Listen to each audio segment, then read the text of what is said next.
नमस्कार दोस्तों, welcome to सरकार स्टडी बेस्ड एजुकेशन। चलिए इस क्लास में हम बात करने वाले हैं कंप्यूटर नेटवर्क के अंतर्गत। हमने फिजिकल लेयर ऑलरेडी कंप्लीट कर लिया है। अब हम बात करेंगे किसकी, डेटा लिंक लेयर, जो कि आपकी ओएसआई मॉडल के अंतर्गत सेकंड लेयर मानी जाती है। यहाँ पे आप देख सकते हैं ओएसआई मॉडल के अंतर्गत टोटल जो है आपकी 7 लेयर होती है, जिसमें कि आपकी पहली लेयर होती है फिजिकल लेयर, जो कि काम करती है 010101, यानी कि जो भी है बिट के आधार पर काम करती है। और ये सबसे बेसिक लेयर है, यानी कि हम बोले तो आपकी फिजिकल मीडिया या फिजिकल कम्युनिकेशन से जो इंटरेक्ट होता है वो यहीं पे आप देख सकते हैं, यानी कि बेसिक रूप से आपको इसी में डेटा ट्रांसमिशन देखने को मिलेगा। उसके बाद सेकंड लेयर जो होती है वो होती है आपकी data link layer. Data link layer मुख्य रूप से किस पे काम करती है, ये काम करती है फ्रेम पे।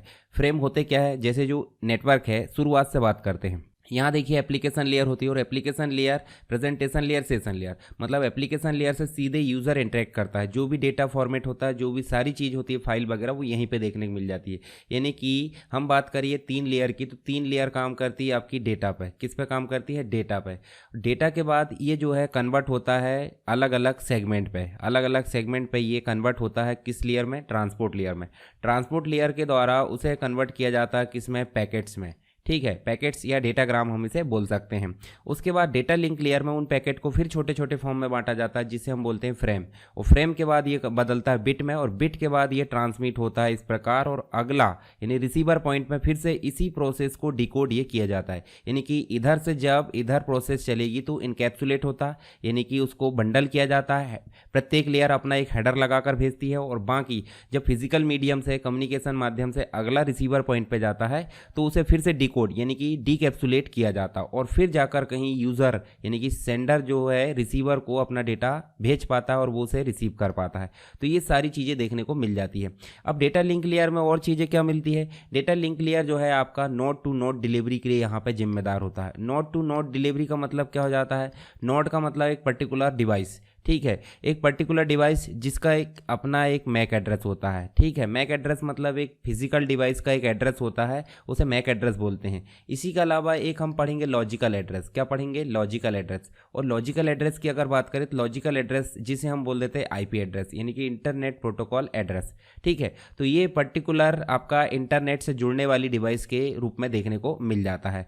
तो अभी हम बात करेंगे किसकी, मैक एड्रेस। और मैक एड्रेस आपका होता है एक तो रिसीवर मतलब सेंडर साइड में होता है, और एक रिसीवर साइड में।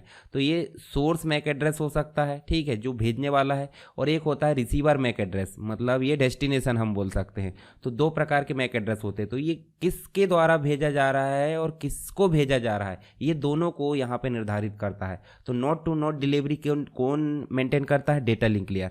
अब मुझे बताइए, जब आप डेटा लिंक लेयर मतलब एक सेंडर से रिसीवर तक कोई डेटा भेजोगे तो बीच में बहुत सारी बाधा या बहुत सारी प्रॉब्लम्स आती है। तो प्रॉब्लम आने के कारण यहाँ पे क्या होगा, जो डेटा भेजा जा रहा है वो डेटा सही मायने में यहाँ पे कभी कभी नहीं पहुँच पाता, यानी कि 0 की जगह 1 हो गया और 1 की जगह 0 हो गया, यानी कि बिट में बदलाव हो गया। तो ओरिजिनल डेटा नहीं पहुँच पाने के कारण यहाँ पे दिक्कत क्या होती है, एरर। तो एरर करेक्टिंग कोड भी हम यहाँ पे देखेंगे डेटा लिंक लेयर के अंतर्गत। इसके बाद जब एरर आ जाती है तो एरर को हमको क्या करना पड़ता है, डिटेक्ट। ठीक है, ये तो हो गया डिटेक्टिंग कोड, और एक होता है करेक्टिंग कोड। तो डिटेक्ट करने वाले कोड होंगे एरर को, और एक जो है एरर को करेक्ट करने वाले कोड। साथ ही एरर कितने प्रकार की होती है वो भी हम यहाँ पे देखेंगे। तो सारी चीज़ें हमको यहाँ पे देखने को मिल जाती है डेटा लिंक लेयर के अंतर्गत। तो मुख्य रूप से अगर देखें तो ये जो है कैसे काम करती है, ये काम करती है रिलायबल ट्रांसमिशन, यानी कि डेटा जो भेजा जा रहा है वो सही मायने में रिसीवर तक पहुँचा या नहीं पहुँचा, इसके लिए कौन जिम्मेदार होती है, डेटा लिंक लेयर, जो कि सेकेंड लेयर यहाँ पे होती है ओएसआई मॉडल के अंतर्गत। यहाँ पे है देखिए वही चीज़ जो मैंने अभी आपको बताया, ये जो होता है डेटाग्राम, यानी कि आपका नेटवर्क लेयर से डेटाग्राम के रूप में रिसीव करती है, उसको फ्रेमिंग के रूप में कन्वर्ट करके अगला यानी फिजिकल लेयर को ये जो है ट्रांसमिट कर देती है। सेकंड लेयर होती है, और अगर ऊपर से देखें तो 5th नंबर की लेयर मानी जाती है। साथ ही इसमें बहुत सारे काम होते हैं, यानी कि एरर अगर है तो एरर को डिटेक्ट किया जाएगा, उसको करेक्ट किया जाएगा। अगर कोई दिक्कत है तो रीट्रांसमिशन यहाँ पे देखने को मिल जाता है, यानी कि फिर से डेटा ट्रांसमिट किया जाएगा। अगर सेंडर के पास से कोई डेटा भेजा जा रहा हो, रिसीवर के पास उतनी मेमोरी, उतनी कैपेसिटी नहीं है, तो उसके फ्लो को भी कंट्रोल करने का काम कौन करती है, डेटा लिंक लेयर।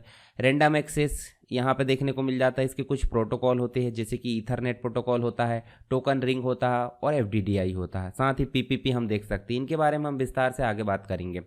इसके अलावा हम यहाँ पे देखें डेटा लिंक लेयर के अंतर्गत, तो डेटा लिंक लेयर की जो सर्विसेज होती है वो यहाँ पे आपको लिस्टिंग कर दी गई है, जैसे कि फ्रेमिंग एंड लिंक एक्सेस, दूसरा है रिलायबल डिलीवरी, तीसरा है फ्लो कंट्रोल, फिर एरर डिटेक्ट किया जाता है, फिर एरर करेक्ट किया जाता है, और साथ ही ट्रांसमिशन के अंतर्गत दो मोड है, हाफ डुप्लेक्स और फुल डुप्लेक्स। तो देखिए जब हम बात करें फ्रेमिंग की और लिंक एक्सेस की, तो देखिए यहाँ से जब ऊपर से डेटा आएगा तो वो अलग अलग प्रकार से यहाँ पे अपना अपना हेडर लगा कर आएगा। जैसे हम ट्रांसपोर्ट से बात करें तो ट्रांसपोर्ट से सेगमेंट आएगा, फिर नेटवर्क में जाएगा तो पैकेट, पैकेट के बाद यहाँ जाएगा फ्रेमिंग, तो पैकेट को फ्रेमिंग के रूप में यहाँ पे क्या करेगा, ये कन्वर्ट करेगा। साथ ही जो रिसीवर पॉइंट है, यानी कि जो मैक एड्रेस है रिसीवर का, जिसे हम डेस्टिनेशन एड्रेस बोलते हैं, उसको लिंक को एक्सेस करेगा। तो ये मेन काम किसका होता है, डेटा लिंक लेयर का। साथ ही रिलायबल डिलीवरी यहाँ पे देखने को मिल जाती है। जब हम बात करें डेटा लिंक लेयर की, तो यहाँ पे एरर कंट्रोल, मतलब हम यहाँ पे फ्लो कंट्रोल की बात करें, एरर डिटेक्ट की बात करें, एरर करेक्ट की, तो सारी चीज़ें यहाँ पे देखने को मिल जाती है। तो इस हिसाब से देखें तो रिलायबल डिलीवरी यहाँ पे देखने को मिल जाती है डेटा की। साथ ही फ्लो कंट्रोल, जैसे मैंने बताया, जब इसके पास कोई बिट है, जैसे मान लो इसके पास कुछ बिट का, डेटा बाइट का कुछ कलेक्शन है, जब वो सेंडर को भेजेगा, हो सकता है सेंडर के पास उतनी मेमोरी, उतनी कैपेसिटी ना हो रिसीव करने के लिए, तो वो थोड़ा थोड़ा करके कंजप्शन यहाँ पे होगा। तो उसके लिए बीच में जब डेटा भेजा जाएगा, तो इन दोनों के बीच में जो फ्लो हो रहा है उसको कंट्रोल कौन करेगा, डेटा लिंक लेयर, यानी कि फ्लो कंट्रोल का काम भी कौन करेगी, डेटा लिंक लेयर। साथ ही हम बात करें एरर डिटेक्ट, तो जब डेटा सेंडर से रिसीवर की तरफ भेजा जाता है, तो यहाँ पे मान लो 0011 यहाँ पे भेजा गया, परंतु यहाँ पे 101 इस प्रकार 1001 हो गया। तो यहाँ देखिए बदलाव क्या हुआ, दो बिट यहाँ पे बदल गए, कभी कभी एक बिट बदलती है। तो सिंगल बिट के लिए यहाँ पे हम सिंगल पैरिटी बिट जो चेकिंग है उसको करेंगे, 2 डायमेंशनल चेकिंग है, चेकसम है, CRC है, ये सारी चीज़ें आपको मिल जाती कहाँ पे, एरर डिटेक्शन कोड के अंतर्गत, यानी टेक्निक भी हम बोल सकते हैं। तो एरर डिटेक्शन टेक्निक भी हमको देखने को मिल जाती है डेटा लिंक लेयर के अंतर्गत। जब हम बात करें एरर डिटेक्ट की, तो सिर्फ ढूंढना से काम नहीं होता, उसको करेक्ट भी करना होता है। तो यहाँ पे आपको हैमिंग कोड वगैरह जो टेक्नोलॉजी है वो देखने को मिल जाती है, टेक्निक। तो एरर करेक्टिंग कोड भी यहाँ पे देख सकते हैं। साथ ही जब डेटा ट्रांसमिट होता है तो उसके अंतर्गत मोड होती है, जैसे हाफ डुप्लेक्स, यानी कि एक बार में एक व्यक्ति डेटा भेज रहा है तो दूसरा व्यक्ति जो होगा उसको सिर्फ रिसीव करेगा, ट्रांसमिट नहीं करेगा। मान लो इसने डेटा भेजा तो ये सिर्फ रिसीव करेगा, जब यहाँ डेटा भेजना बंद कर दिया गया है तब ये सेंड करेगा। तो इसका मतलब एक बार में एक ही भेजेगा या एक ही प्राप्त करेगा। दूसरी चीज़ यहाँ पे फुल डुप्लेक्स होती है, तो इसका मतलब है फुल डुप्लेक्स क्या करेगा, फुल डुप्लेक्स एक साथ दोनों, यानी कि डेटा भेजा भी जा सकता है और डेटा प्राप्त भी किया जा सकता है एक ही टाइम पे, इसे बोल देते हैं फुल डुप्लेक्स। तो ये सारी चीज़ें मेंटेन कौन करता है, ये करता है डेटा लिंक लेयर, जो कि OSI मॉडल की सेकंड लेयर यहाँ पे देखने को मिल जाती है। मुख्य रूप से फ्रेमिंग पे काम करती है और नोड टू नोड डिलीवरी के लिए जिम्मेदार होती है। तो ये यहाँ पे हमने देखे किसकी सर्विसेज, डेटा लिंक लेयर की, और बेसिक चीज़ें यहाँ पे हमने जाने। अगला जो क्लास होगी उसमें हम बात करेंगे जो डेटा लिंक लेयर है उसके अंतर्गत जो एरर है, एरर डिटेक्शन और करेक्शन, इन चीज़ों पे हम बात करेंगे। तो चलिए मिलते हैं नेक्स्ट क्लास में, तब तक के लिए जय हिंद।